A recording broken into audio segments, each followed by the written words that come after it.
The number one mistake killing your business growth, parentheses, it's not your marketing. And I do have to say, I see that a lot talking to clients where they're not growing, the revenue isn't there, it's not increasing at the rate that they want, and they say, well, we've just got to do more marketing. I've got to spend more on my Google ads or my Meta ads or heaven knows what. Do we have a marketing and sales feedback loop? What does that look like, right? It's not uncommon for marketing to be like, man, we're crushing it, we're getting all these leads. And then sales on the other side is like, man, these leads are not good. I can't work them, right? True. Yeah. But then when you start developing that dialogue and bridging that gap, then you start to see like, no, it actually goes hand in hand, right? If you can do one thing after this is go call your own company phone number and see how fast someone answers. So speed to lead, how can you get that under 5 minutes? The shorter the better. Do some quick Google research and it will astound you the conversion rates when you shorten your speed to lead. Yeah. You know, the comparison from under 2 minutes to over 10 minutes is astronomical.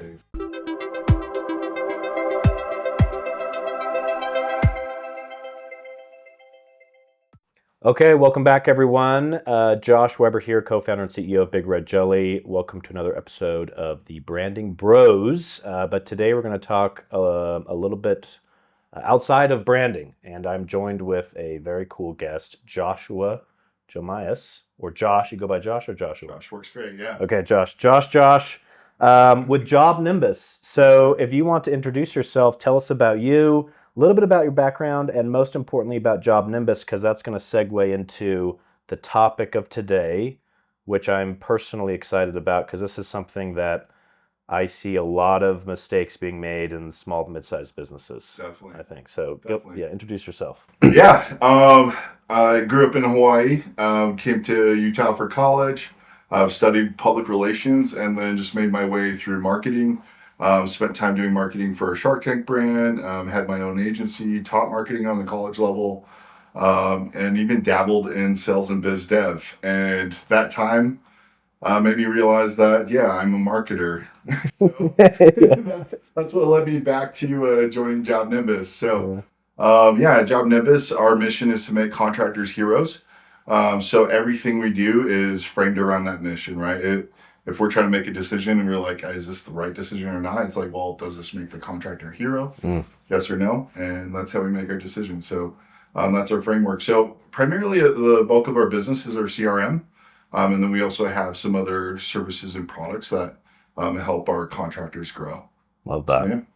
Let's get right into it, you guys, because the topic or the title that our marketing director, Elena, put together for the episode, at first I was like, whoa, because I own a marketing agency, right? Big Red Jelly. Yeah. But the headline is the number one mistake killing your business growth, parentheses, it's not your marketing. And I do have to say, I see that a lot talking to clients where they're not growing, the revenue isn't there, it's not increasing at the rate that they want, and they say, well, we've just got to do more marketing. I've got to spend more on my Google ads or my Meta ads or heaven knows what.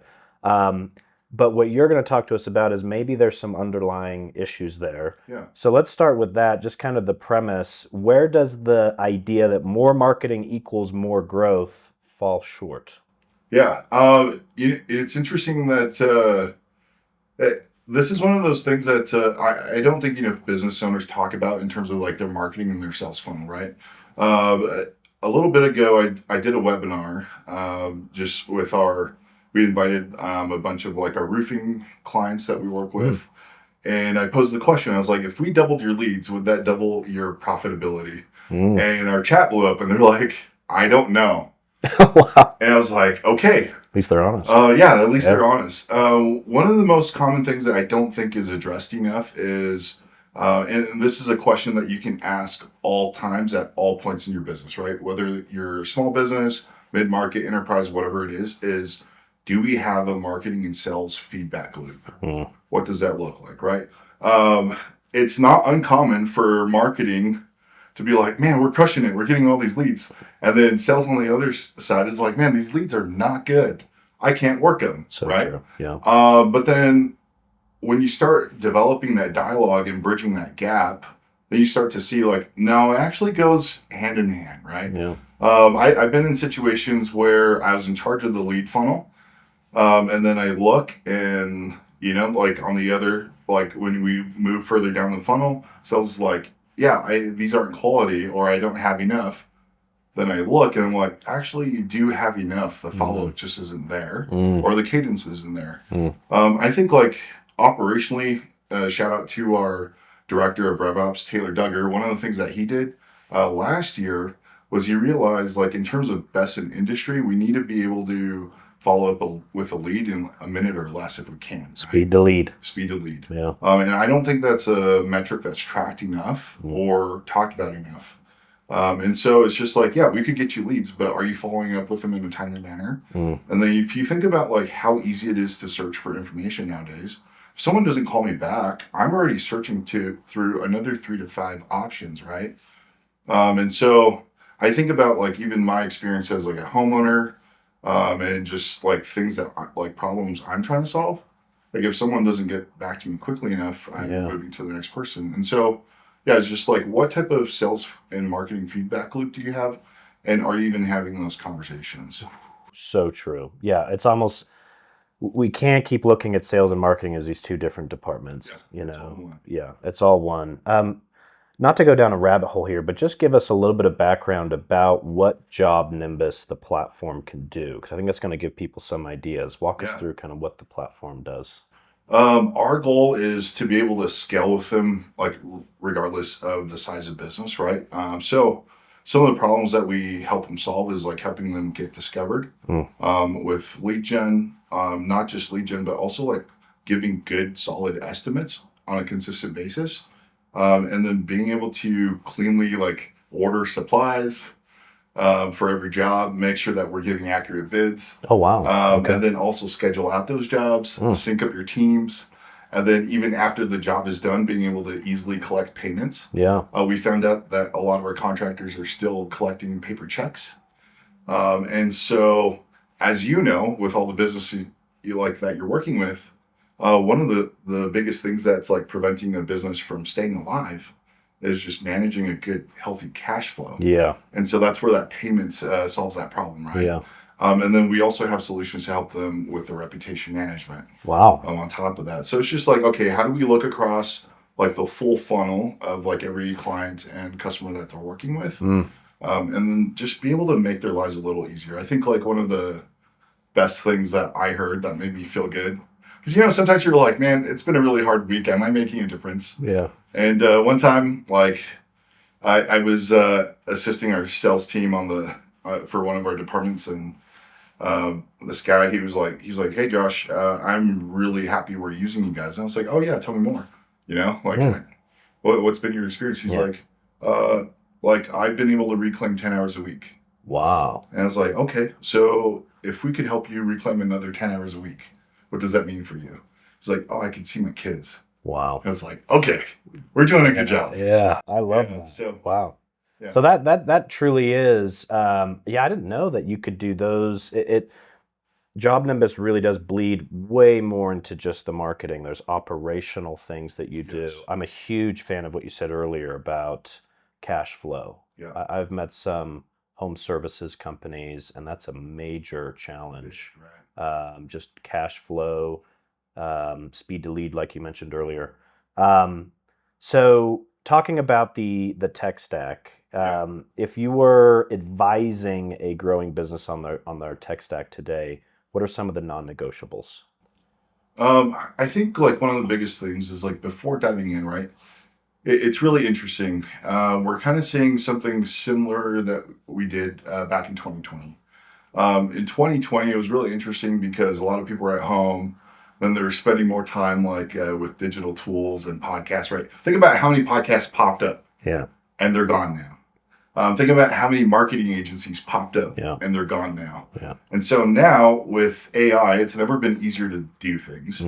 But I think it's easy to fall in this trap of like, oh, I could do everything. But I think at the end of the day, it's like, what is the actual problem to be solved? And then working backwards from there. And then I think that guides your framework, right? Of like, okay, which what should my tech stack actually be, Yeah. and what do I need? Because sometimes like we're like, oh, we could vibe code this. Yeah. Yeah, you could, but like, what is the cost? Yeah. Or should you just pay a subscription to a tool that's already built, and it's just like maybe $100 a month? Well, tell me more about that, because I totally agree. Because it can touch all these different. I want to talk at some point about and I know you're a big fan of this, but marketing and advertising and growth is so much more than just the beginning phase of a new client. It's the customer experience, it's the onboarding, it's the offboarding, it's how do they get their invoice, Yeah. it's how do they pay. Yeah. But I imagine one of the challenges, are you seeing with your clientele that they have all of these different tools, each one doing something differently, and they're not talking to each other, right? They might be using something for their invoicing and their quotes and their payments, and then over here they have their review management tool. Yeah. And then over here, are you seeing that in the industry, and are people kind of waking up to maybe it's better to have it all in one place so the data, to your point, talks to each other? Yeah. Well, if you think about like the problems that you're solving for your clients, right? And when you think about like the suite of services you provide, that simplifies your process down to creating just one point of contact, right? And so like on our end, it's just like if we can meet them at every stage of their business and just clean up that thought process, right? Um, the, One of the things that I think about a lot is how can we think about like the problem to be solved, then break it down into concepts, and then how can we approach those concepts so we can reduce like overall cognitive load? Yeah. And like I know that's like that might be a lot of words for some people, but if by us being able to be like, hey, if we just help you with these things, that frees up your time, right? Going back to The that example I gave yeah. earlier of Yeah. like, hey, these are things that you don't have to take care of because we can automate these, and these are custom to you and your business because we really know your industry. Like, what would that do for your time? What are some of like the bigger things, right? And like going back to like just our overall mission is making contractors heroes. Like that makes them the hero, right? Love that. One thing that we've learned, and I love about our ICP, our ideal client profile, is they love sponsoring like their local high school football team. They love sponsoring like, you know, the little clubs, and they love having their banners, and they love helping people grow. Very involved in the community. Very involved, right? And so when we help them like remember what they're working towards and what's important to them, that's where it frees it up, right? Like I think like we like to think of ourselves as logical people. Yeah. But we know this from marketing, right? Yeah. We know this, Yeah. and data shows it. Yeah. Is at the end of the day, things are emotional, and so if we can tie back to that, we'd be like, yeah, logically, this is why we're doing this, because it's the right thing to do, and yeah, we help them shine.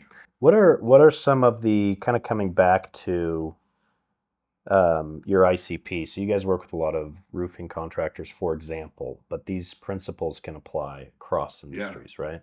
What are some of the most common mistakes you see in these businesses when they come to you and they want to work with you, right? Do you see a lot of issues in terms of how they're quoting?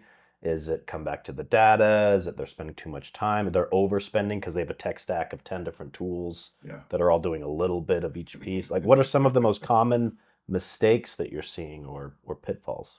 I think the biggest thing that when we're able to solve it for them, like we see their reviews go through the roof. The biggest piece is communication.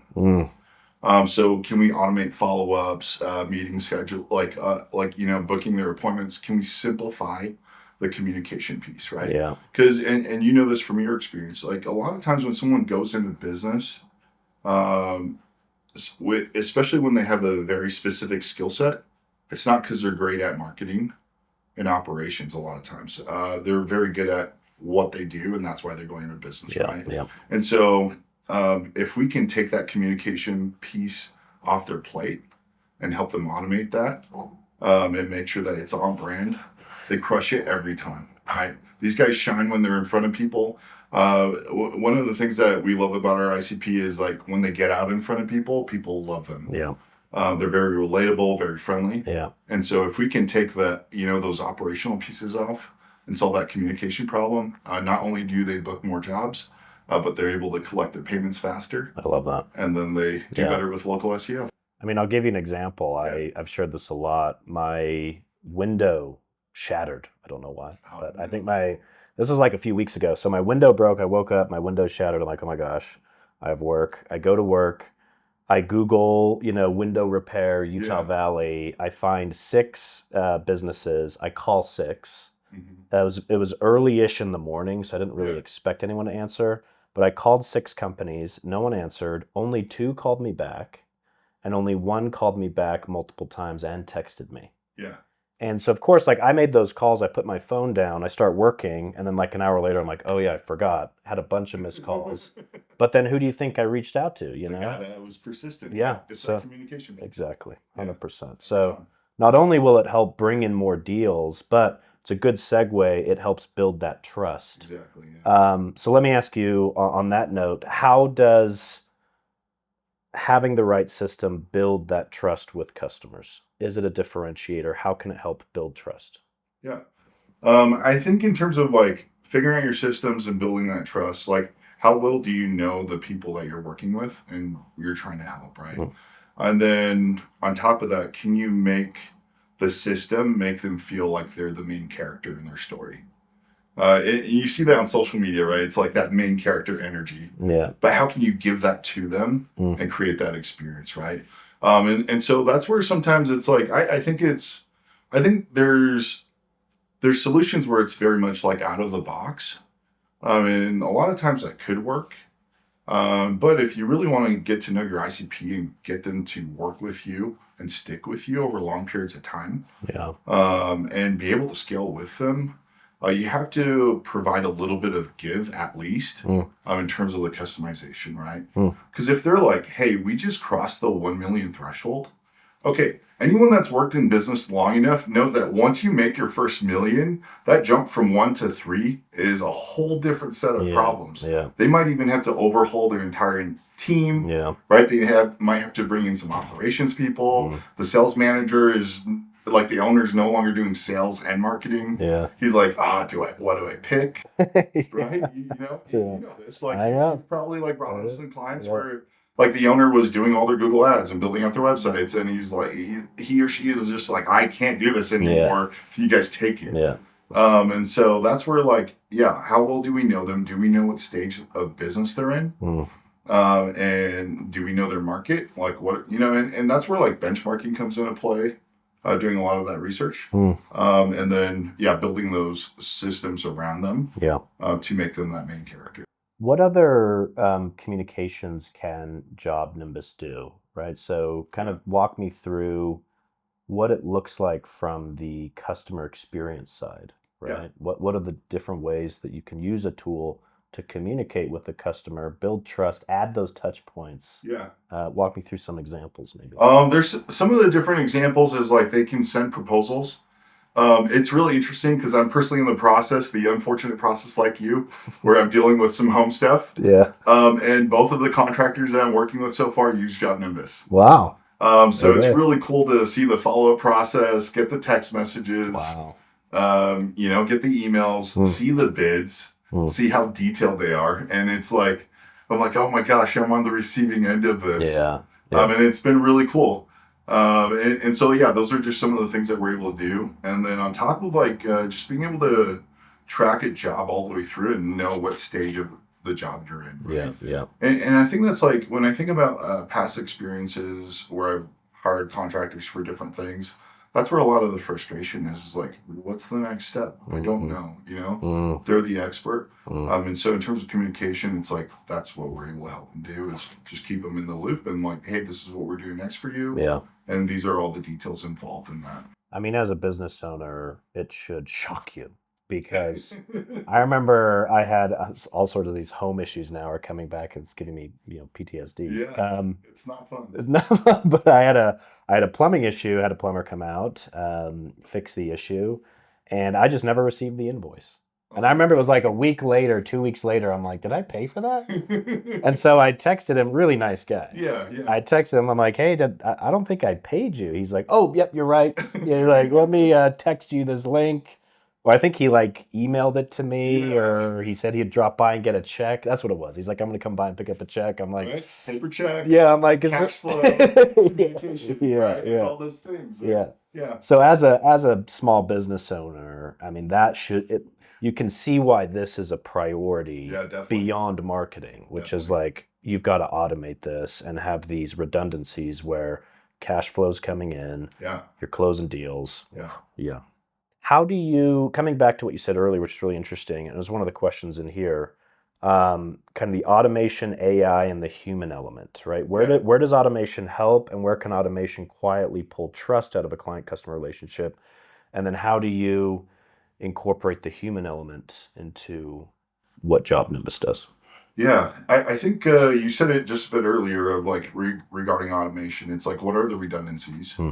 What are the aspects of a business process that should be a no-brainer every single time, right? Because if you're dealing with something where there's ambiguity, like in terms of communication, like what types of clarity can you provide, right? Yeah. Like so, for example, like if there's a construction job to be done of any kind, whether it's plumbing, fencing, siding, gutters, there's always like a bit of ambiguity, right? Because you still have to get exact measurements. You still have to figure out supply costs. Yeah. And so, in terms of AI and like where we're able to build that into the systems, we have tools where our customers can give more accurate quotes, right? We have, like just a range of tools that they can get better measurements and then make sure that the quotes that they're giving regarding supplies are actually up to date. Nice. Because Wow. it's like I've been on the receiving end where we're in the middle of a bit like a build, like I was having my basement done at my last place, and they're like, "Oh, actually, prices went up." And I'm like, "Well, it's like we already paid you." Yeah. Like, Wow. Oh, wow. Yeah. Yeah. I was like, Yeah. this is part of the timeline. Like, Yeah. Yeah. and so, yeah, so it's really interesting. So it's like, yeah, in terms of automation, it's like, what are the redundancies? What are the things that need to be true all the time? Mm. And then in terms of human element, right, there are some things like, in terms of like, if you're going to build your own solutions, there are things that you can do in terms of customization and making it sound a little more personal. Right. I think that's where like we fall a little short, especially if you're like new to AI. You're like, oh, I can just have this drafted up in chat or whatever Yeah. your tool you're using. Yeah. But it's like making sure that you're adding in those little quirks Yeah. that they know you're a human being, right? It's just Yeah. that's where that personalization comes into play. I think the biggest thing is what you said earlier, and I've advocated this at Big Red Jelly. Like when done correctly, if you have the right tech stack, the right automations, and you've plugged those holes, it should free up time. Back to your example, Yeah, that gentleman had 10 more hours a week. yeah, Now to focus on things, this is what I tell my team members, now go focus on the things that AI is not replacing. In other words, yeah. face-to-face Face meetings, to face, yeah, networking, yeah, expos. Think about it, yeah, like a yeah. roofing company owner. I've got more time now to go to that expo, Mm-hmm. to go shake hands, Yeah, to go check in on this build project. bridges. Yeah, Yeah. absolutely. So, second to last thing here, what are some of the best companies doing differently?